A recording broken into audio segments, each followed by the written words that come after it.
حضرت داتا گنج بخش رحمت اللہ علیہ نے جب لاہور میں دین اسلام کی تبلیغ کا فریضہ انجام دینا شروع کیا تو اس وقت ہندو مذہب عروج پر تھا۔ وہ بت پرستی کرتے اور کلمہ حق سننے کے لیے تیار نہیں تھے، مگر آپ کیونکہ شمع وحدانیت کو روشن کرنے کا فریضہ انجام دینے کے لیے یہاں آئے تھے، چنانچہ غیر مسلموں میں جہاں بھی آپ کو موقع ملتا دعوت حق دیتے، انہیں توحید و رسالت کا درس سناتے اور ان کے صاحب ایمان ہونے کی دعا فرماتے۔ آہستہ آہستہ لوگ دعوت حق کی طرف مائل ہونے لگے اور اسلام قبول کرنے لگے۔ لوگوں کی تعداد میں اضافہ ہونے لگا اور قرب و جوار میں اس بات کا چرچا ہو گیا، لاہور میں اللہ کا ایک ولی اسلام کی تبلیغ کرتا ہے۔ یہ کرامت مقامات اولیاء کتاب میں درج ہے۔ آپ کی سرگرمیوں کی اطلاع لاہور کے حاکم کو بھی ہو گئی۔ جب اسے اس بات کا علم ہوا کہ لوگ دائرہ اسلام میں داخل ہونے لگے ہیں تو وہ سخت طیش میں آ گیا۔ فوری طور پر سپاہیوں کو بلا کر حکم دیا کہ فوراً ہی اس فقیر کے تبلیغی سلسلے کو ختم کرو اور اسے شہر سے باہر نکال دو۔ رات ہوئی تو سپاہیوں کا ایک دستہ حضرت داتا صاحب کی قیام گاہ پر آ گیا۔ آتے ہی انہوں نے صورتحال کا جائزہ لیا، دیکھا کہ ایک درویش اپنی جھونپڑی میں یاد الہی میں مصروف ہے۔ انہوں نے کہا، ہمیں لاہور کے حاکم نے بھیجا ہے کہ آپ کو یہاں سے نکال دیا جائے، کیونکہ آپ کی تبلیغ سے ہندو مذہب کو بہت نقصان ہو رہا ہے۔ ہم برداشت نہیں کر سکتے کہ ہمارا مذہب ختم ہو جائے۔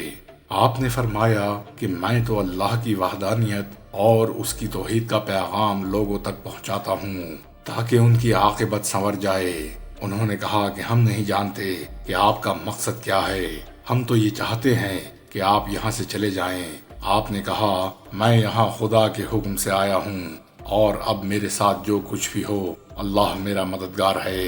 حاکم کے سپاہی تشدد پر اتر آئے اور انہوں نے آپ کی جھونپڑی کو آگ لگانے کی کوشش کی، مگر اسے آگ نہ لگی۔ آخر سوچنے لگے کہ یہ یقیناً کوئی خدا کا فقیر ہے، ہم اس سے زیادتی کر کے خدا کو ناراض کیوں کریں۔ وہ واپس لوٹ گئے اور حاکم کو تمام واقعہ سنایا۔ اس نے تمام بات سن کر سپاہیوں کو ڈانٹا اور کہا کہ تمہیں فقیر کو ہر صورت شہر سے نکال دینا چاہیے تھا۔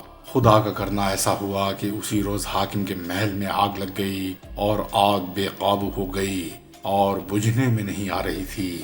اس کے دل میں خیال پیدا ہوا کہ کل رات اس نے اس فقیر کی جھونپڑی کو آگ لگوانا چاہی، اسی کی سزا کے طور پر شاید میرا محل جلا ہے۔ اس خوف سے اس کا دل بیدار ہو گیا۔ وہ خود آپ کی قیام گاہ پر آیا اور معافی مانگنے لگا۔ آپ نے اسے معاف فرما دیا۔ جو ہی آپ نے اسے معاف کیا، محل کی لگی آگ خود بخود ختم ہو گئی۔ آخر وہ آپ کی روحانی طاقت سے متاثر ہوا اور اسلام قبول کر لیا۔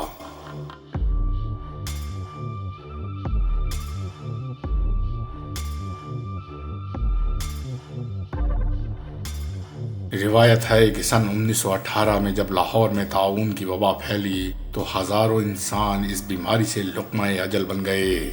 لاہور کے ایک امیر آدمی امیر رائے بہادر رام سرنداسن کے تینوں بیٹے بھی اس بیماری کا شکار ہو گئے۔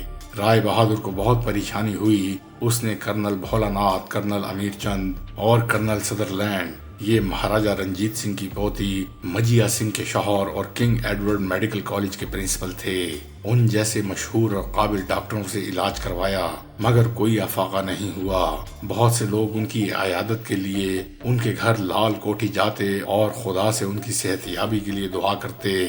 رائے بہادر خود اس واقعے کو اس طرح سناتے ہیں کہ ایک شب میں اور تمام اہل خانہ سوئے ہوئے تھے کہ کپکپاہٹ سی محسوس ہوئی اور میری نیند کھل گئی۔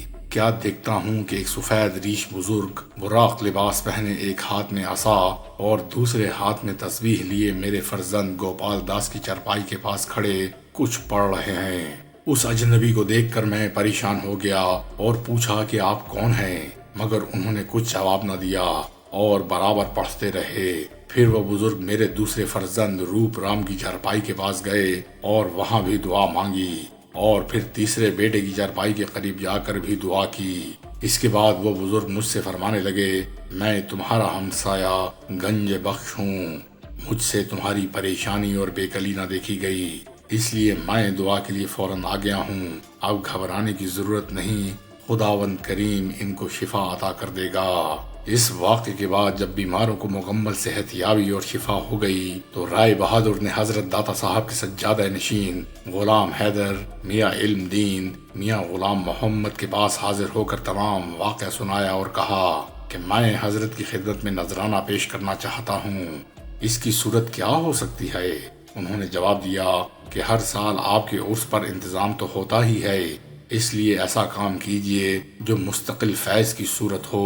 اس پر رائے بہادر نے دربار میں بجلی کا مکمل انتظام اپنے خرچ پر کروایا اور سارا کام 1 ماہ کے اندر مکمل کروایا، اور جب یہ سارا کام مکمل ہو گیا تو خود دربار جا کر نظر پیش کی اور بجلی کی روشنی کا افتتاح کیا۔